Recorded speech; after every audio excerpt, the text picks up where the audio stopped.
the Green Party has provided genuine political leadership not only on Kyoto, but also we are tireless advocates of the Universal Declaration of Human Rights, which has also not been ratified by this government.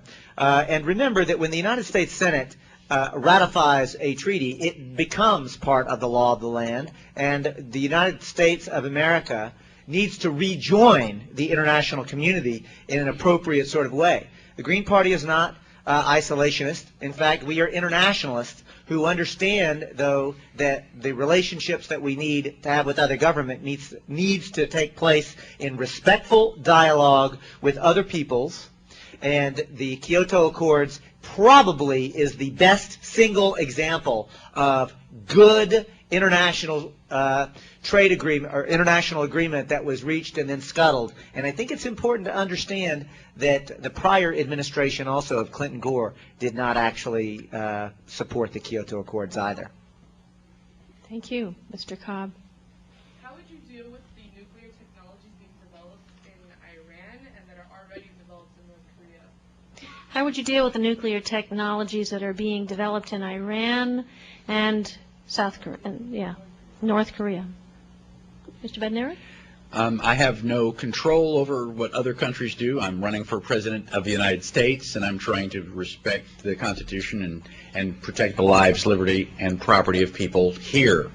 Fact of the matter is, there are a lot of countries who already have nuclear capability. It's not the question of whether or not they have it, it's whether or not they intend to use it or are likely to use it. And the best way that we can protect ourselves is to change our foreign policy. Libertarians want to follow the advice of George Washington, who, during his farewell address, recommended that we maintain economic ties with all countries and have entangling alliances with none.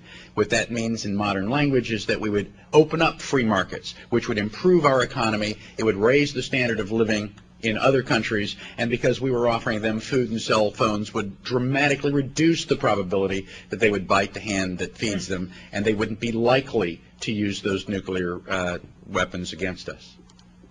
Thank you. Well, I think that George Washington's farewell address is good advice, but I think that there's another president who gave us an address that is helpful. Dwight Eisenhower, Republican Dwight Eisenhower, Republican General Dwight D. Eisenhower, who knew firsthand what war was like, was who warned us against the growing military-industrial complex. Now, Eisenhower warned about it on his way out. The Green Party's talking about it on our way up and in. In other words, we understand that the military-industrial complex in this world has literally hijacked foreign policy.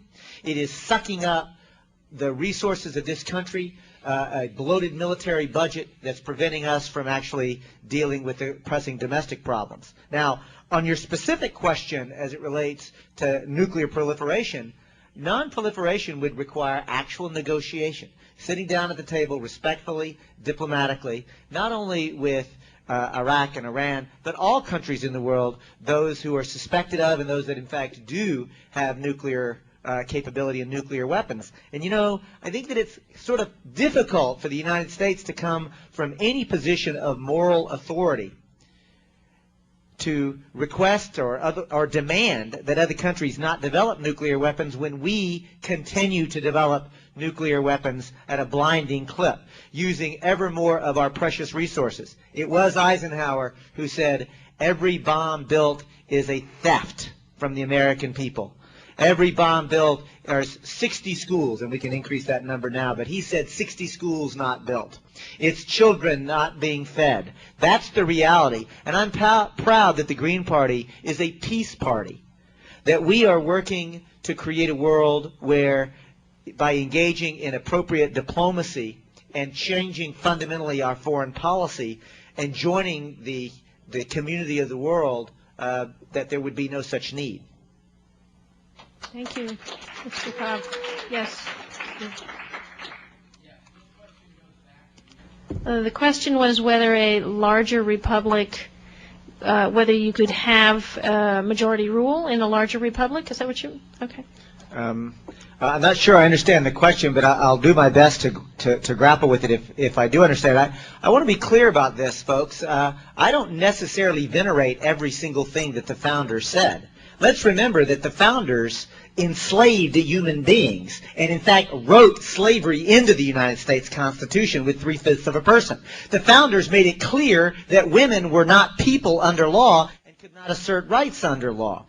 So I am absolutely awed by the brilliance of the founders to begin to move towards the direction of democracy and to be able to assert correctly the idea that it is illegitimate for unelected and unaccountable kings to rule over people.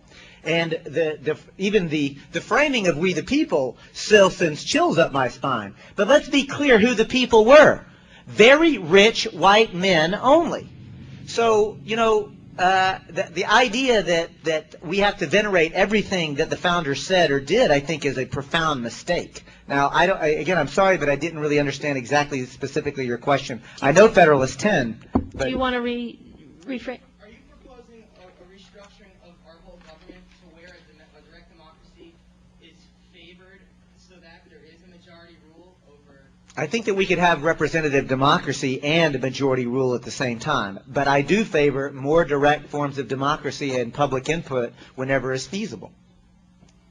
Mr. Bednarik, would you like to also? I would like to point out and remind people that the word democracy never appears in the Declaration of Independence, the Constitution, or the Bill of Rights. Article 4, Section 4 of the Constitution states that the United States government shall guarantee to every state in this union a republican form of government. So the question is, what is the difference between a democracy and a republic? In a democracy, the majority rules and the minority loses. In other words, you have no rights under a democracy, only privileges which are granted to you by the goodwill of the majority, because 51% of the people can take away the property and rights of 49%. In a republic, one person and their rights stands against a majority rule. For example, when Rosie O'Donnell goes to Washington with her presumably million moms, and she decides that she can just get enough votes and take away my Second Amendment, that's ludicrous. Because if she and these people can take away my Second Amendment, another group of people can go to Washington and vote away your freedom of religion. Such is absolute nonsense. And I respectfully disagree with Mr. Cobb that we are not a democracy, and I am not in favor of a pure democracy.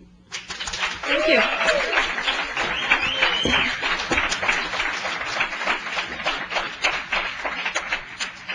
Both of you have said that you agree that we should pull out of Iraq, but at this point, just pulling out really isn't a feasible thing to do. What do you think we should do to restore what we have done? The question was, both of you have said you're in favor of pulling out of Iraq. The question asker asked, since it's not really feasible to just pull out of Iraq, what would you do? Is that to remedy the situation, to fix it? Okay. Well, the Green Party's position is not to pull out of Iraq in a vacuum. We actually have a full plan, and maybe John Kerry or George W. Bush will watch Free Market News and actually get a hint, a clue, because I'm about to describe how to actually get out of Iraq. If I were elected President of the United States on November 2nd, remember that I will not take office until January 20-some-odd. So on November 3rd, the very first thing that I would do if elected President of the United States is to issue a public apology to the people of Iraq on behalf of the people of the United States of America. A public, sincere apology for the reckless, immoral, unconstitutional, and unethical war that was waged upon them by the prior administration. That's number one. Number two, I would immediately rescind every single one of the corporate crony contracts that the Bush-Cheney administration has entered into with Halliburton Corporation, Bechtel Corporation, and the rest of the lot. Number three, intimately tied, I would make that money available, which amounts to tens of billions of dollars, as well as the hundreds of billions of dollars that's currently being squandered, and make it available to the people of Iraq and call it what it should properly be defined under international law, reparations.